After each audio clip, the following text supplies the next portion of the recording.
Megan with WTI. Raise your hand if you have stiff muscles, poor posture, or a sore neck, shoulders, and or back. Check, check, check, check, check for me. That's why I got this Dr. Cohen's acuBall, and I'm so happy I did because I can treat all those problems naturally just with one product.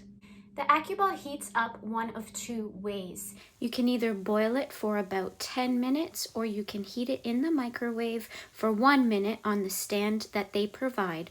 Both options give you 1 hour of heat. So at the end of a long work day, if I've been on my computer a lot, I like to lie down on my yoga mat and use this just under my neck for about 3 minutes to relieve the tension.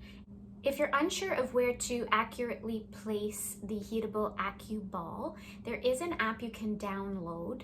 As soon as you click on the body part that is hurting in the app, it's going to have a video pop up that demonstrates where exactly you need to place it for the most effective treatment. So I just finished using this acuBall on my glutes. They were really tight after one of my runs, and I can't believe what a difference this has made. There is no more tightness or soreness, and that's just after using this for 3 minutes on each glute. I am in love with this thing, and I think you will too. Your body is going to thank you for it, and that's my point of view.